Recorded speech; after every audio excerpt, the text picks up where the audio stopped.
Hey guys, welcome back to Total Tactics Football.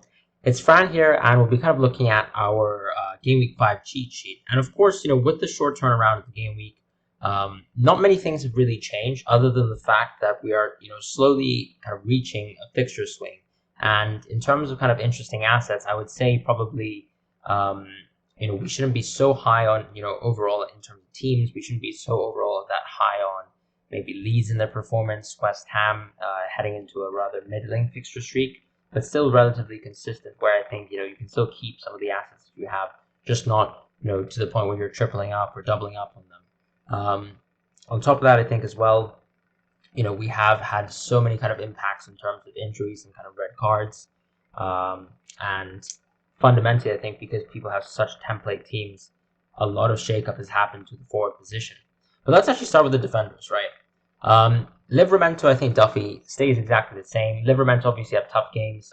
He will have Man City and Chelsea very soon, but he pretty much fills that gap in your team as someone who's 4.0, who's called upon probably, here and there to actually get you clean sheets. And there's also the potential, it seems like, that, Hasenhüttl is increasingly enamored by the fact that he could be pushed up higher in the field to allow for Kyle Walker-Peters to play in right back. And I think that would be fantastic for Livramento. If he really does get that kind of right wing position sealed, I think he becomes even more interesting as an asset.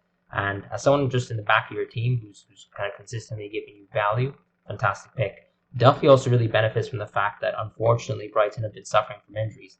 Now, this has a kind of a negative, I think, correlation though. Like, if Brighton continue to, for example, lose defenders and have key players missing, then of course their defense overall is going to suffer. But I think, they still have enough pieces right now to kind of say that they can continue to get a consistent amount of clean sheets. Their attack has been rather poor lately, to be quite honest, but that doesn't really matter when we're looking at defense, right? We've seen great bonus points for the defenders recently at games. Even the Brentford game, at times there were 2 to 3 bonus points for both Sanchez and Dunk, for example. So it still remains to be seen whether or not Duffy will actually get to be staying in the team, let's say when we reach the mid-season point. But for now, he's a fantastic asset. In terms of 4.4 to 4.6, I think it's really just the change of the guard in terms of fixtures. I think as we move out of the bad Tottenham fixtures, it's now time to look at some players like from Arsenal, who I think a lot of people have dismissed probably previously in the past. But when you actually look at the fact that Arteta has gotten key pieces back in terms of Gabriel, in terms of Partey, who could be coming in very shortly for the midfield, because that's a position right now where they're weakened. Xhaka even coming back could potentially help things. On top of that, Tomiyasu and the signing gives him flexibility to play between a back three and also play within a back four structure, right? Where Tomiyasu is kind of that flexible piece who I think would, anyone would say is probably an improvement over someone like Cedric on the defensive end. And, with the Spurs players, of course, with the red card, with some of the issues relating to the internationals, they will be coming back and playing Chelsea, which is an incredibly tough match. I don't really see them keeping a clean sheet versus that. And after that, perhaps you can say the fixtures are quite nice, but this is a point in time, in my opinion, where you can actually move into other assets that are quite interesting in that price bracket, who have a very, very long, consistent run of good fixtures, such as Wolves assets or Arsenal assets. Now, of course, Marcel is at the cream of the crop there. A pick that I suggested in the previous week. I got a little bit defensive, I think, and was worried about whether he got injured, so I took him out of my team. But, if you guys held on to Marcel, you guys knew the potential that he could have to get those kind of FPL assists because of the fact that these Wolves fullbacks are allowed to kind of bombard forwards. And now, this is a great time to really invest into a Wolves defense. If you want to even double up, you could really get Cody and Kilman, if you want in your team. And if you can't afford Marcel because he pushed to 4.6, then yeah, definitely go for someone like Cody or Kilman. In terms of the rest of the assets, I think it remains quite the same for the 4.9 to 5.1 territory. I've risen Semedo because I think, for me, he's not a very clinical, composed player. I think when he's in the box, he still makes a few kind of erratic decisions, and he is going to underperform his XA and underperform his XG, in my honest opinion. But the simple fact is I think Wolves have very nice fixtures, and I think he is really given that kind of license and space to move forwards, and that's why he got those 2 1-on-1 chances the previous week, and I don't think much will change there. In terms of Tierney, I think with Arsenal kind of getting consistent key figures back into the team, starting to build a spine finally under Arteta again, since that kind of very, very good FA Cup run, Tierney will be one of those players who benefits the absolute most from it. And as one of Arsenal's key attacking players, he will benefit from the fact that some of the other injured players are coming back slowly and will integrate and kind of strengthen the side, allowing him to actually build more chances consistently, just like he did when he saw him in that opening match versus Brentford. Reguilon, unfortunately, has to fall because of the fact that I think simply his teammates have let him down. You're missing Tanganga in the next match. What's nice is, of course, you have Emerson coming in at right back, and then you also have the kind of internationals coming back too. But as I said, it's Chelsea, and this is kind of the time where, I mean, I did it a week beforehand, but if you wanted to cash out on a Tottenham player who you had a price rise or a profit on, that would be the time. Dunk is someone who still remains a differential. I think it's just the fact that, Duffy exists. It doesn't really make sense to touch him. With Shaw, I think he's finally fallen as that kind of prime 5.5 player. I think we've reached a point where everyone is sufficiently interesting. I might even say that Rudiger might be the most interesting 5.5 option in terms of a consistent, goal per game kind of asset. And I think you could arguably say that these Chelsea assets could be considered as best choices. But the simple fact is they still have 2 tough fixtures to go before we hit game week 7. And I wouldn't 100% say they're best choices. Ultimately, they're 2 tough games. And it's not like Tottenham is an absolute walkover, right? I think that Man City game still looms in my mind as well as a game where both teams can really score, or we could see a very, very mixed affair that is kind of like the usual 0-0 affair where we see Man City in big game in recent times, let's say with Man United as an example. But that's how things stand. In terms of Cresswell, I've actually been kind of interested in terms of how Zuma improves the West Ham defense, and I think he's someone who will benefit because Cresswell was someone who last season consistently got us points no matter what, even though West Ham were pretty poor as a defensive side. With Zuma coming in, I do think that the defense will markedly improve over time. And I'm pretty interested to see, their improvement as a defensive side because their actual expected goals kind of allowed is rather low as a team. It just seems that there kind of collapses in moments where they do allow for these mistakes to kind of allow for someone like Gallagher to score a brace, as was the case in the Crystal Palace game. But it remains to be seen whether Zuma can actually improve that side. And that's why I'm still kind of interested in Cresswell as that kind of set and forget option in your team if you have the capacity for that. But as I say, with most things, it might be the case that, heading into that kind of Manchester United game, you probably think it's the time to move out of Cresswell. The issue, of course, is that the swing doesn't happen until game week 7. So I think he's one of those assets where you can keep him until game week 7. The same kind of goes for Laporte and Walker. I might even say that Walker is a little bit lower down the priority because it seems that Cancelo has been given the priority to start either on left back or right back. And that probably means that Cancelo, as you can see later on this list, will have risen in my expectations. The issue with Laporte, once again, is going to be the threat of John Stones looming. I do think Pep, kind of prioritizes Laporte as a player, and he has this season also mentioned that he will prioritize performances in terms of his team selection. So I think Laporte is someone who definitely benefits from the situation. And the fact that he was rested for the UCL game with Ake playing is a good sign, in my opinion, for him to start again with the big games ahead. With Pereira, the only reason why he's risen, in my opinion, is because, once again, it's such murky territory in this kind of 5.5 area. And I really think this is kind of my understanding that I think people can start moving into 4 backs very, very shortly. And, you will have space for maybe a differential defender. And he is one of those players who, with Leicester's kind of good run of form coming, could benefit if Leicester are able to kind of improve their style of play, because recently I think their attack has been very poor. Defensively as well, we haven't seen what's to be expected of them. But ultimately, I do have the faith in him as an individual player in terms of creating chances, and we've already seen that several times this season with his very, very effective partnership with Vardy. So when you actually see, for example, the potential for Vardy to benefit from the swing, I think Pereira is one of those players who could actually help aid him in that kind of sense. Dean, for me, has continued to fall. Unfortunately, I think the case is that whilst Everton have nice fixtures ahead, it's more the case that it's clear that he doesn't really attack too much. As I said, he plays in a flat 4-4-2 structure. He doesn't get as many chances to really attack as you'd like. It seems like it's flat in the sense that the wings are the ones who benefit most in terms of additional chances in open play. And as a 5.4 asset, I'm just not that interested in Dean. The same way I'm not that interested in getting another Man United defender, for example. I think, if anything, there is capacity to move out of Shaw. That was something I did, for example, in my wild card. But I can still see why you'd want to go for Shaw for maybe the next 2 weeks and just hold on as you move into another player. In terms of the 6+ range for the defenders, I think the only kind of real change is the fact that Cancelo has markedly risen for me. And that's just due to the fact that I think Pep might be approaching the league with a little bit less rotation, potentially. It might be the fact that I think he finally realizes the importance of making sure that players come back fit and rested and actually are eased into games, and we no longer see, for example, Kevin De Bruyne being thrown into games, Foden being thrown into games. They did feature quite lightly, I think, for the UCL fixture, and they both showed their strengths, but I think Cancelo is one of those players who, especially with the Mendy news, probably does benefit from the fact that he gets more minutes this season. And even though he is at a pricey point of 6th, and Diaz is someone who's more nailed, he will be someone who is kind of prone to getting these bonus points and assists and even goals, as we saw in the UCL match. With Robertson, I think he's at that kind of position where you're looking at someone like Matip, who's a consistent starter and gets these clean sheets at a very, very good price. And then Trent is someone who clearly attacks a lot more, in my opinion, in open play. Whilst Robertson gets his fair share of set pieces, I think Trent's kind of role in open play is much more efficacious than his. And I think for that reason, Robertson's not that interesting. If we go to the midfielders, there's actually probably less movement around here. I think most of the movement is around that 5.5 range, where we finally kind of have an appreciation for the fact that some of these players can be incredibly effective.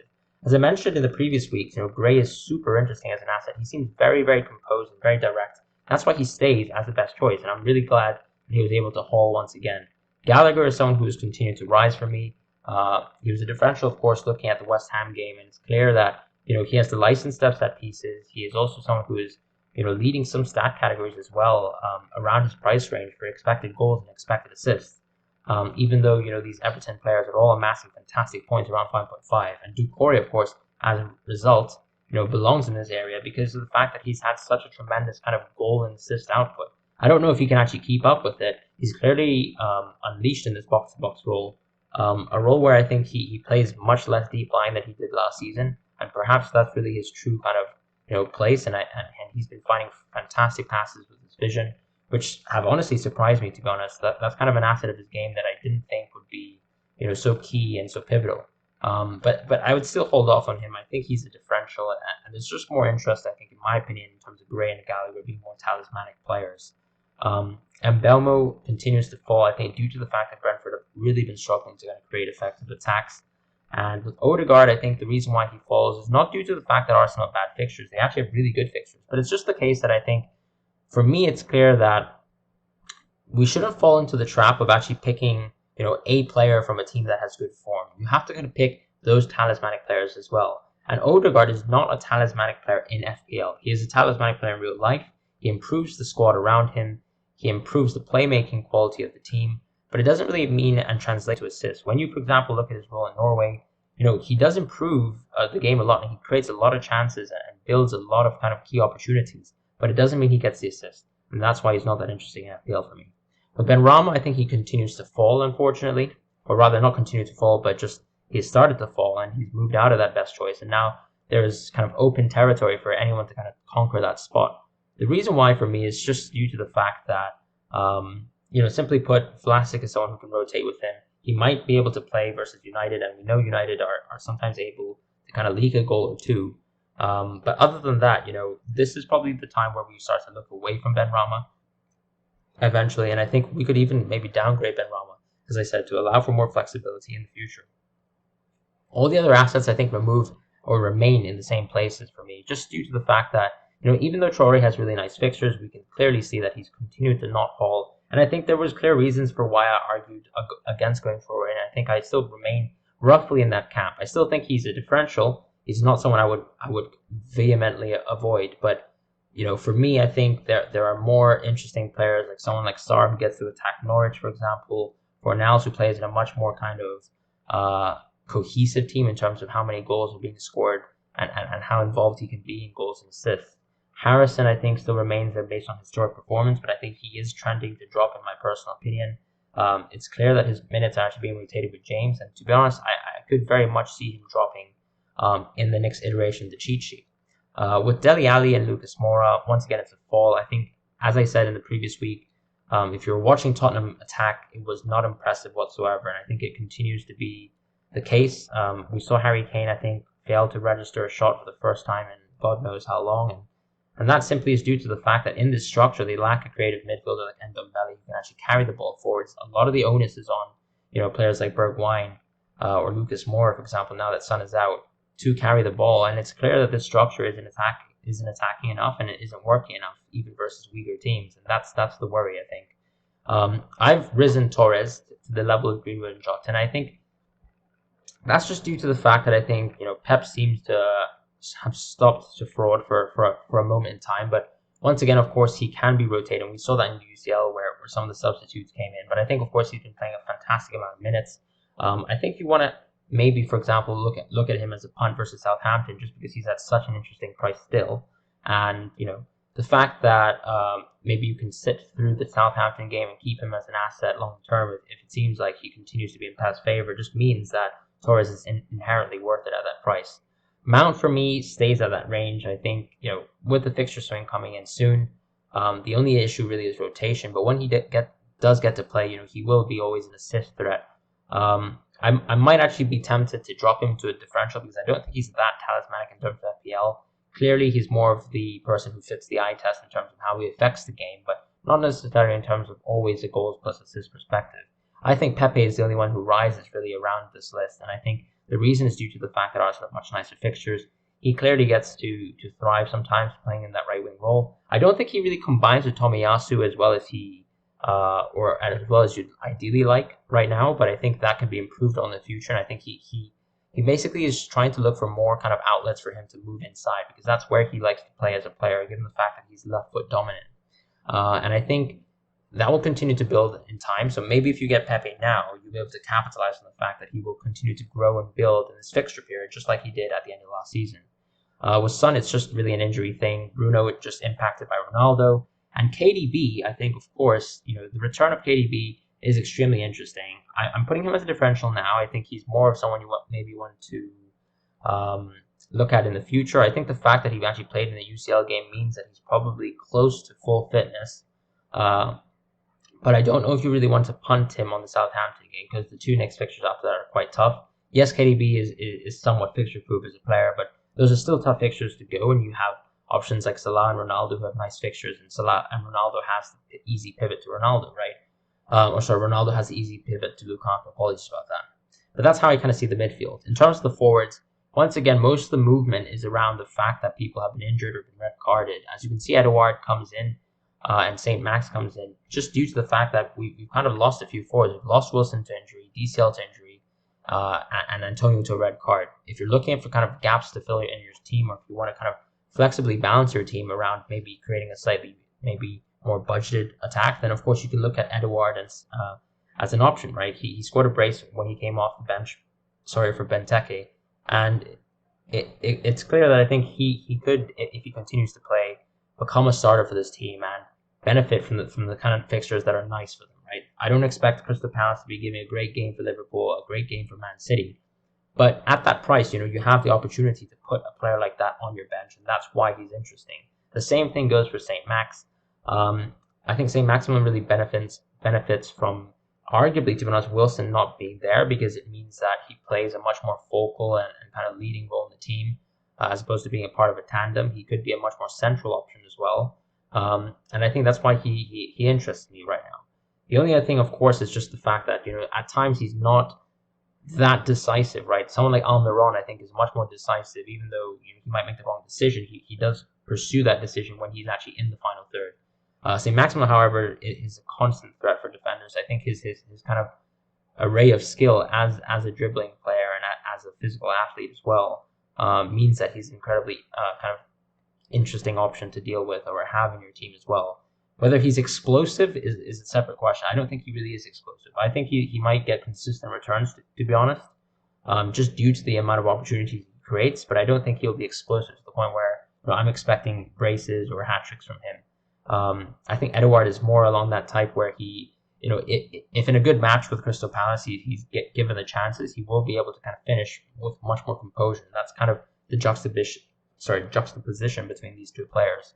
Jimenez, I think, rises just due to the fact that other people are injured. He kind of hits a beautiful kind of run here. And that's really all it comes down to, right? I think Watkins really impressed me versus Chelsea, and I think he really improves the overall way in which Aston Villa attacks. And we have to kind of see how he combines with Buendia, but that's pretty much how I see the situation.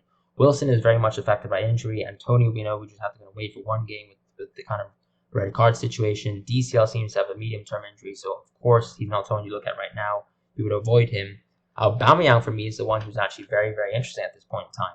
You know, we are heading into a kind of beautiful run for Arsenal. Burnley is a fantastic fixture to kind of attack. If you were wildcarding, I might even consider, you know, going Aubameyang for the next 2 weeks before I go into Lukaku. I think that could be a really interesting option as a differential. Vardy as well is about to hit a kind of run of fixtures, as I mentioned with Leicester, but I am still quite disappointed with the fact that they're not attacking as well as I thought they would. I mean, when you look at the fact that they struggled to attack versus Norwich, I think that's enough to say, you know, they aren't probably as good a team as they were last season. Whether that can be improved over the course of the season, I think remains to be seen. I think they have all the players needed to actually play better, and I trust Rodgers to do so because he has been such a practical manager who really maximized Leicester for the last few years, and I trust him to do the same this year, eventually. Kane for me falls, and that just comes down to the fact that Tottenham is such a poor side in terms of attacking. As I said with that crazy stat earlier on in the video, 0 shots on target. That just means he's not getting enough supply. Why would you want him in your team? I might even suggest that he is an avoid for now. And to be honest, I'm just going to go ahead and do that. In terms of the keepers, I think the only real movement is the fact that Guaita is really interesting and Jose Sa is really interesting. Guaita for me kind of replaces Bachmann in that kind of differential category where, honestly, if you look at Crystal Palace and the way they defend, I think they can do extremely well versus non-top sides. They're going to be able to get clean sheets there. We saw them get a clean sheet versus Brentford. Of course, there'll be some tough games like West Ham, for example. But overall, I think I've been very impressed with them as a defensive unit. And I think Vieira has actually really pushed them into a team where, first of all, they're a young side and they've replaced most of their veterans, but still have a good spine, to be honest, which is what Roy Hodgson was initially credited for. With Jose Sa, I think it's just fixtures, but once again, I don't know if you necessarily want to go into a 5 kind of million keeper. Usually makes more sense to go with a 4.5 or a 4.6 keeper, in my personal opinion. But that's pretty much how things are right now. I think Jose Sa still makes sense if you have that kind of budget room in your team and you want to double up on Wolves if you absolutely must. Why not? And that's pretty much how I see things. Thank you guys so much for watching the video on the cheat sheet. I look forward to kind of maybe like seeing some additional performances from some players, let's say Crystal Palace players this week as they kind of match up with Liverpool, because that will kind of color how I think the differentials will really go for the next few weeks. You know, we could really upgrade some Crystal Palace players. We could also upgrade maybe some Aston Villa players as we move out of their fixture swing. That's very poor right now. But that's how I see things right now. And, you know, I'd love to have your feedback as well.